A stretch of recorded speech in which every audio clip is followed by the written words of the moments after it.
ये सरकारी मौत है। लगभग 10,000 से ऊपर पशु मर चुके हैं इस 3-4 जिलों में। और इस बार लगभग पक्का का मकान हो या फूस का, किसी के भी अनाज नहीं बचे। हम जिस इलाके में अभी गए थे, जहां नदी टूटी है ने केदली, और उसके भीतर जो जितना गांव है, एक भी, क्या कारण है कि आपने कोई राहत वहां नहीं भेजा? क्या कारण है कि आपके लिए नाव तैयार नहीं था? अभी सांप से मर गया, आपने कोई उसकी व्यवस्था नहीं की। आप डूब करके एक मंडल, अशोक मंडल मर गए, उसकी आपने व्यवस्था नहीं की। अभी पार्टी के तरफ से उनको 10,000 रुपया दिया गया। एक स्कूल पर 40 आदमी आप मात्र दलित फैमिली को बैठा लिए, दिन भर में 4 बजे आप इतना तो खिचड़ी खिलाएं। अभी रो रहा था उसका सारा बाल बच्चा, वो भी मास्टर ने थोड़ा सा बना करके 40 आदमी को दिन भर में खिचड़ी खिला के बंद करके चला गया। जो इस इलाके में एग्जीक्यूटिव इंजीनियर से लेकर के जूनियर, और जो चीफ इंजीनियर से लेकर के सिंचाई मंत्री हैं, और योजिका कंपनी से लेकर के वशिष्ठा, और जितनी कंपनी इस हमारे इलाके में काम किया है, क्या कभी इस बात की सरकार ने गंभीरता से ध्यान दिया कि इनकी पूरी जांच होनी चाहिए कि 2 लाख करोड़ रुपया 30 सालों के अंदर खर्च हो चुके हैं। कोसी, महानंदा, इन नदियों के पर क्या गाद निकाला गया, क्या बांध का पक्कीकरण हो गया, क्या स्पर मजबूत हो गए? आप 5 साल काम करते हैं, करोड़ों रुपया, एक स्पर आप 74 स्पर, 64 स्पर, 63 स्पर, आप 0.61.20 स्पर, आप सभी स्पर पर कभी 6 करोड़ रुपया खर्च करते हैं। आप एक साल में एक स्पर पर 6 करोड़, 7 करोड़, 8 करोड़, 4 करोड़ रुपया से कम खर्च नहीं करते हैं। फिर बाढ़ के समय क्या कारण है कि आप फ्लड फाइटिंग के नाम पर हजारों करोड़ रुपया को लूटते हैं?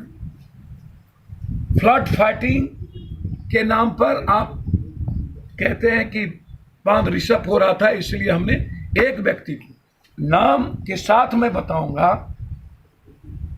कि एक व्यक्ति, एक ठेकेदार को आप 50 लाख का काम 72 घंटे के अंदर फारबिसगंज में दिए, सुपौल में दिया, सिर्फ बोरा गिराने के लिए, क्योंकि बांध रिसअप हो रहा था।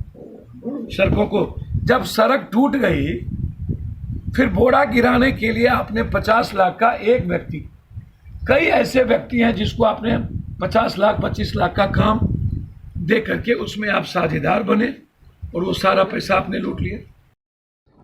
15 साल आप सत्ता में हैं, 15 साल इसके पहले एक व्यक्ति का सत्ता था।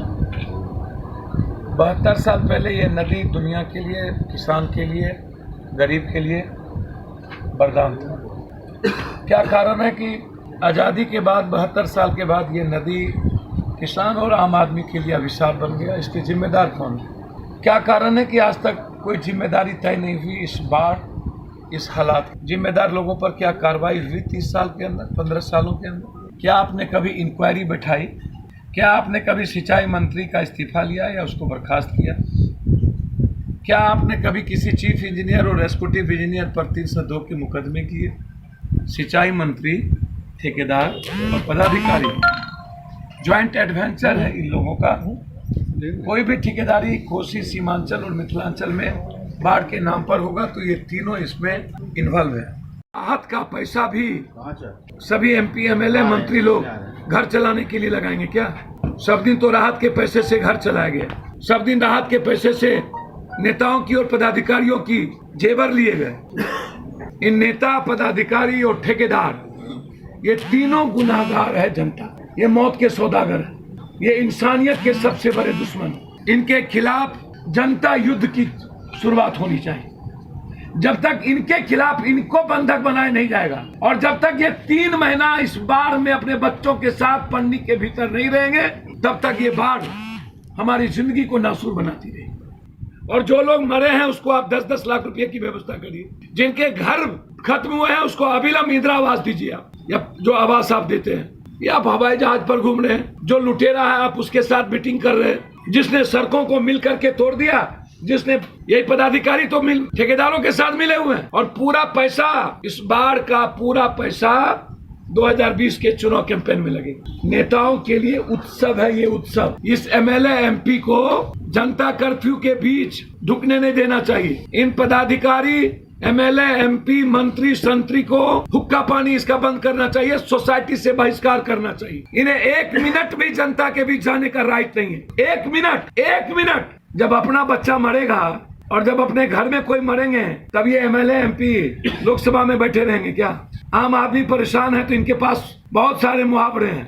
सदन चल रहा है और जब इसके घर में शनिवार रविवार को कौन सा सदन चल रहा था जनाब, और सदन में चल रहा था, दिमाग में कीड़ा तो नहीं काट रहा था, घाव तो नहीं हो गया था। एक आदमी को पैर में घाव हो गया था लेकिन उसके दिमाग में घाव हुआ। सरकार में, सत्ता में, सदन खुली हुई, आप सरकार को ठप कर देते और कहते कि जब तक एक लोगों को खाना नहीं पहुंचेगी हम सदन नहीं चलने देंगे।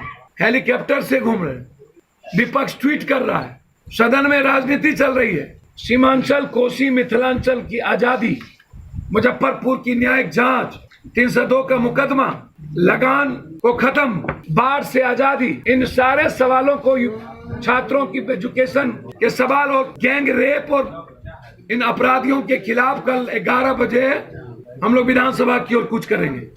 जितनी ताकत है कल लगा ले नीतीश कुमार की लाठी गोली। हर गांव को पार्टी की तरफ से 20,000 रुपया, जितने भी गांव प्रभावित है पंचायत, पार्टी की तरफ से हर पंचायत को 20,000 रुपया, पूरे 18 जिला जितने लोग प्रभावित, तब इन्हें महसूस होगा कि 70 साल इन नेताओं के डिजास्टर के चलते कितनी मौत, कितने हालात बदतर हुए। गरीबी मेरे लिए नासूर बन गया है, नासूर। पुनर्वास की कोई व्यवस्था नहीं। जितना घर कट गया पुनर्वास आप नहीं देते हैं, आप क्षतिपूर्ति नहीं देते हैं, आप जानवर क्षतिपूर्ति नहीं देते हैं, आप घर क्षतिपूर्ति नहीं देते हैं। मैं तो मांग करता हूं कि लगान पूरी की पूरी कोसी, सीमांचल और मिथिलांचल में लगान लागू कर, कंप्लीट खत्म कर। किसी भी तरह का कोई लगान नहीं, घोषणा करना चाहिए, कोई कंप्रोमाइज नहीं होगा। आप अभी तत्काल तुरंत जिस भी तरह का किसानों पर और गरीब आदमी पर सरकारी कोई लोन और ऋण है उसको आप माफ करिए कर्ज। 20 क्विंटल अनाज और लगभग 25,000 रुपया आप 2 महीने के लिए आप हर परिवार को दीजिए कंप्लीट रूप से। और अररिया, किशनगंज, 10 साल पहले ही भीमनगर बैरेज का उम्र पूरा हो चुका। कब भीमनगर बैरेज टूट जाएगा कहना मुश्किल। क्यों चर्चा नहीं हुई आज? महानंदा बेसिन बांध में जब 100 करोड़ रुपया आया हुआ है तो अभी तक शुरू क्यों नहीं हुआ? वो पैसा कहाँ है? 350 करोड़ रुपया, लगभग 1300 करोड़ रुपया लगभग आ चुका है और 100 करोड़ रुपया लगभग जमीन की एक्वायरमेंट के लिए कटिहार से, किशनगंज से अररिया, महानंदा बेसिन कहाँ है? 1300, चड्डा कंपनी ने 1300 में वो टेंडर ले लिया, काम क्यों नहीं शुरू किया? 125 करोड़ में जमीन अधिग्रहण करना है, क्यों शुरू नहीं हुआ? और ये जो बांध टूटी है, जो भी ये बांध बनाया है ठेकेदार और जो भी एग्जीक्यूटिव, क्या दोनों पर 302 का मुकदमा लगेगा? क्या उसके इकोनॉमी अटैच होगा? गवर्नमेंट अटैच करेगी? क्या तत्कालीन सिंचाई मंत्री जो बन रहे थे क्या उस पर कार्रवाई होगी? इसीलिए 18 तारीख को हम PIL फाइल करने जा रहे हैं। कब तक बाढ़ हमारी जिंदगी की, हमारी किस्मत लिखेगा? कब तक हम नियति पर जिएंगे? मैं मानता हूं गरीब और आम आदमी के लिए ये 3 महीना पिकनिक बन चुका है और ये आम आदमी, ये बड़े बड़े पैसे वाले और नेता इसको पिकनिक बना दिया है। बांध पर जाओ, गोदाम का सड़ा हुआ चावल का, उस अरवा चावल का भात खाओ, खिचड़ी खाओ, फटा हुआ कपड़े कुछ आएंगे, कुछ NGO वाले आएंगे, फोटो खिंचवाएंगे। फारबिसगंज के लिए, अररिया के लिए अभिशाप बना हुआ।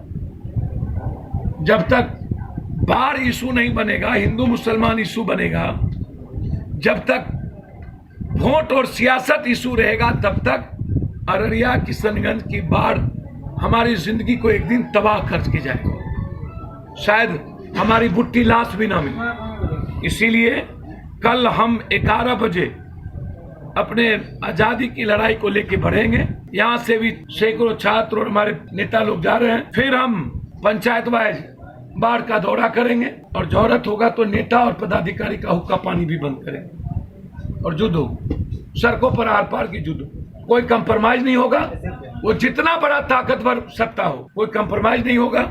और 18 तारीख को हम PIL फाइल करके हम इस 30 साल के इस दोनों भाई के जो मिली भगत से जो कोसी सीमांचल को बर्बाद किया है और हमारी जिंदगी को नासूर बनाया है, ये सवाल पप्पू यादव 2 लाख करोड़ रुपया पैसा कहां गया? 5 साल बड़ी बड़ी कंपनी काम करने वाले, क्या कारण है कि हम हर साल इतने पैसे के बावजूद भी हम अपनी जिंदगी और मौत करते हैं? ये सारे सवालों को